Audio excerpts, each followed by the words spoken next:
Have you ever been so immersed in a podcast that you say sit in your car even though you reached your destination?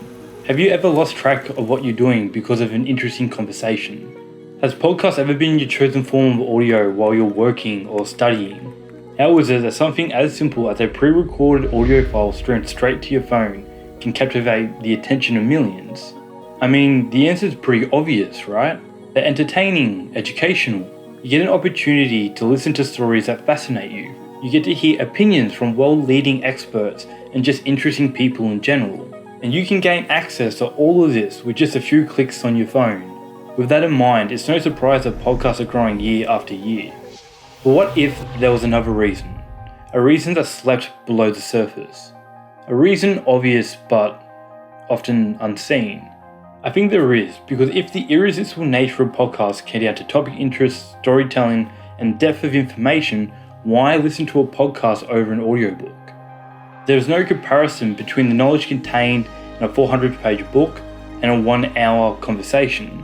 It appears that podcasts have a larger reach to captivate an audience. For example, using some assumptions, I could estimate how many audiobook downloads the Immortality Key received and compare it to the amount of views the podcast received promoting the book.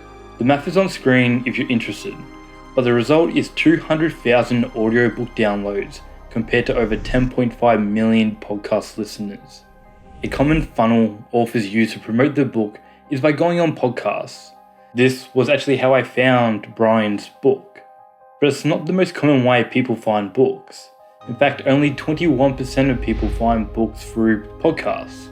There is, of course, an important practical reason why podcasts have the advantage over audiobooks that cannot be ignored: a lower barrier to entry. Audiobooks are behind a paywall. Podcasts are not. Audiobooks go for 8 hours plus. Podcasts go for 1 to 3 hours. But I still believe podcasts have the clear upper hand in one important area. And the area can be divided into 3 subcategories. Consider this. What do all the following podcasts have in common? The Joe Rogan Experience, Call Her Daddy, My Favorite Murder, Office Ladies, Pod Saves America, How Stuff Works, Morbid, On Purpose with Jay Sheedy, Huberman Lab, This American Life. These are the most popular podcasts worldwide, and each of them is presented as casual conversations between people. They are more digestible and engaging than one-sided monologues. Which brings me to the second category: unusual and on demand. So your favorite podcasts are probably about topics that you don't get to talk about very often. Kind of a sense of astonishment, but not a lot of hard data. So the idea of ayahuasca is you get to spend more time in that place, in that altered state, and there's a chance to learn more. And if you feel the need for a hit of something special, the conversation is only a few clicks away. I'll give you an example. Okay. Oh, wait. Hang on. We should probably come back in March. My favourite podcast is The Imperfects. It's 3 Aussie blokes around a table with a successful person that seems to have all their shit together, and they talk about why their shit is smeared across the walls. It's open and it's vulnerable. How many conversations do you have where you open up about your insecurities, or they open up to you? Not very often, right? And the third subcategory is familiarity. Generally speaking, podcasts are hosted by the same people each episode. You come to understand what to expect. They may share personal stories that resonate with you. Perhaps you find yourself gravitating to their personality. Maybe you share their beliefs and values. Eventually, you come to like these people. You form a relationship, a parasocial relationship, a one-sided relationship where one party sends emotional energy, interest, and time, and the other party is completely unaware of the other's existence. If you Google parasocial relationships, you will find some horror stories. But I'm not talking about the extreme cases. For example, Hugh, one of the guys from the Imperfects podcast, goes around the country and talks about mental health. Afterwards, he will normally stick around to meet some of his fans. He once said on the podcast that people in the audience would come up to him and talk to him as if they're already buddies, and from their perspective, they are already buddies. The seed for a friendship has been planted, despite Hugh not knowing who they are. The same sentiment is echoed by people like Jordan Peterson and anyone else who has a social following. So, have you worked it out? The things that podcasts have over audiobooks is connection. I'm not saying that books do not foster connections. People can definitely become invested in the story and its characters. But podcasts do win when it comes to forming connections with actual people. And then they say, I've overcome that to a large degree and thank you for that. And you think, well, that's really something to have that happen over and over.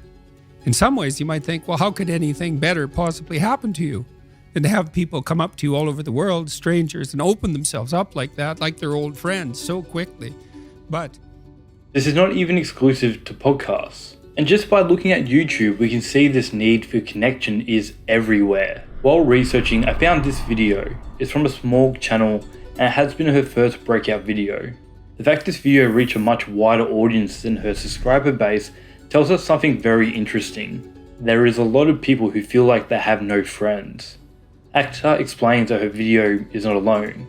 There are many videos of its kind. Having no friends is the trend, and maybe trend is the wrong word. I think it's an epidemic. And that was not news to me.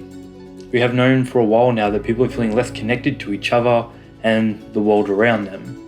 It's been this way since the late Renaissance, and it has only accelerated through industrialization. There is an extensive amount of research around this topic, and the results are alarming. Kudiskat has made an excellent video summarizing the key points of the research. It's far by the best video I have seen on loneliness, so I don't have much to add here other than asking you to go watch it for yourself. While I don't think you need me to tell you how bad things are, I wanted to show you how this feeling may be presented in places you have not realized before. Look at these videos by Ryan Trahan. What emotions emerge when you look at these? The core theme around these videos is isolation, and Ryan does a spectacular job tapping into this. Or look at this girl. At any given moment there are 20k people listening to the stream. Why? What does Lo-Fi Girl offer besides chill music to dial your focus in with?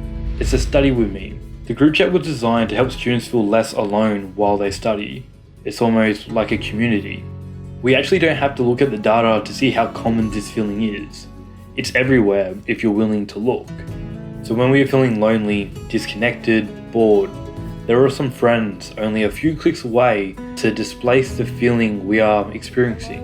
Bananias, I am Captain Banana today, and with me I have my subordinate. Say hello, Liam. Hello, Liam. That's hello, Liam. And my subordinate number 2, Manu. We're both funny at the same time. Look at us. Leon Hendricks in his dopamine detox video told us exactly this. I think the main reason why I'm always so pulled towards having headphones in my ears at all times whenever I'm not working, it's just that sense that you're not alone. You're watching a video and it feels like you are there with the people and you know them super well, but they have no clue who you are.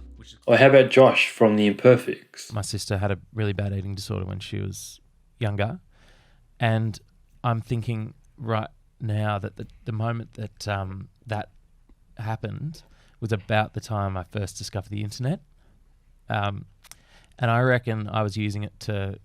It's pretty obvious that I used it in whatever kind of thing I could look up and be distracted by to get an endorphin hit to suppress the pain that I was experiencing at home. And I've done it for 23 years. And I know that I still can't stop doing it in every moment of the day. And I'm pretty terrified about what I'd do without it. And if I'm feeling like that, then there's got to be a huge amount of people who feel like that. And I want more than anything to stop, but I just don't know how. Even though these forms of media were developed to help us combat this feeling of isolation and enable us to feel more connected, there is still a tremendous barrier between you and the other person. While that may provide some temporary relief, it does not sustain us. That much is evident. Making this video gave me the opportunity to reflect on my own behaviour and ask myself, why am I listening to this podcast or watching this YouTube video? Am I really enjoying this right now, or am I trying to avoid a feeling? So now that you know how easy it is to distract ourselves from what we are feeling, and if you really want to start making changes in your own life, then you need to know what actually drives our behaviors. Enter dopamine.